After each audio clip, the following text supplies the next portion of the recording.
Hi folks, and welcome back to Meaningful Money.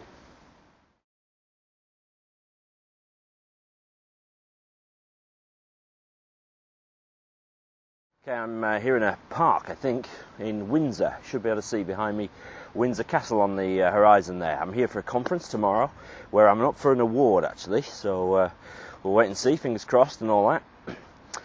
Now, apart from the ridiculous last episode, the Halloween special, we were talking prior to that about the different taxes. So what I've promised that I'd go through now is some sort of basic ideas for planning around those taxes. And we'll start today with income tax. Now, remember what I said when I introduced taxation generally. I think there's a certain moral issue with avoiding tax altogether, but there are legitimate ways one can reduce one's tax while still doing one's bit for society. I'm sure many watching might disagree with that, but hey, this is my video and you have to listen to me. If you disagree, then feel free to turn this off. So income tax first. How do we plan around income tax? Well, remember I said that everybody has something called a personal allowance. That's an amount one can earn without paying any tax, income tax at all. In the current year, that's $6,475, rising to $7,475 next year. Now, you get that as a matter of course. If you're employed and earning more than that, then that will all be taken into account in your tax code. But it can be used for planning, usually where there are spouses or partners and one is earning more than the other. So let's say, my wife doesn't work currently, but I do. Well, any savings that we have as a couple ought really to be in her name, so that any interest payable falls into her personal allowance. My personal allowance has all been used by my income from my job, but as she doesn't have a job, that isn't being used, and so we might as well use it to get interest on our savings and investments paid tax-free. That's just common sense. So that's basic personal allowance planning. Remember, everybody gets a personal allowance, even the youngest people. Afternoon. So I guess you saw that. A couple of other things we can do. Firstly, we need to make use of our ISA allowances. ISAs, remember, are individual savings accounts. They are tax-free investments and savings. And you need to use them because they're there. So you've got cash ISAs, remember, you've got stocks and shares ISAs. Interest on cash ISAs and dividends on stocks and shares ISAs are free of tax for the most part. A couple of caveats there which I won't muddy the waters with now. But for those people who have been investing in ISAs for many years and PEPs before them, people who have used their full allowance have built up significant sums of money, which now, for instance, they could draw tax-free income from.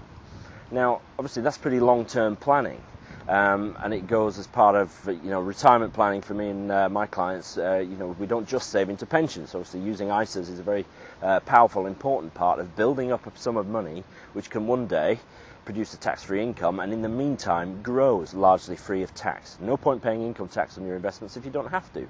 So use your ISA allowances to the full. Important one is to make contributions to your pension. Thinking specifically personal pensions here, but not exclusively. So, for example, if your income takes you on the cusp of the higher rate income tax band, what you can do is make a pension contribution. If you make a pension contribution, let's say you make a gross pension contribution of £1,000, what that effectively does is it extends the basic rate income tax band by that £1,000. The thinking behind it is you can either pay higher rate tax and have the money go to the government, or you can make a pension contribution to bring yourself below that higher rate threshold and have the money put into your pension, so it's your money still. I know which I'd rather do, give it to the government or have it in my pension.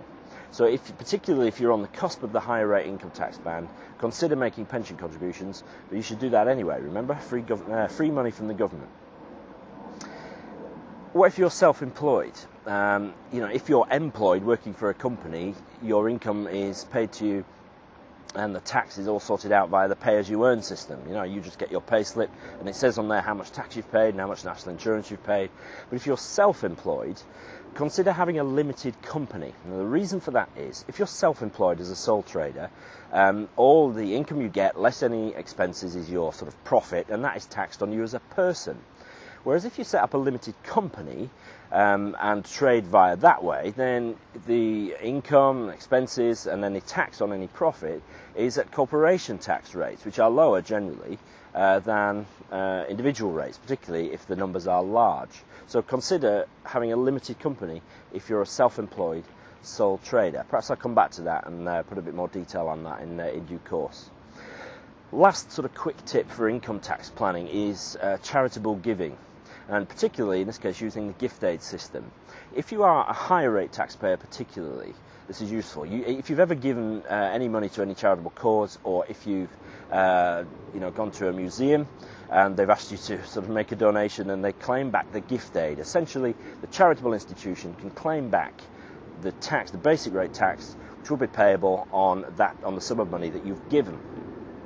If you're a higher rate taxpayer, that still applies, but you can also claim back the extra bit between the basic and the higher rate bands. That's 18%. You get tax relief, effectively. You can't claim it back.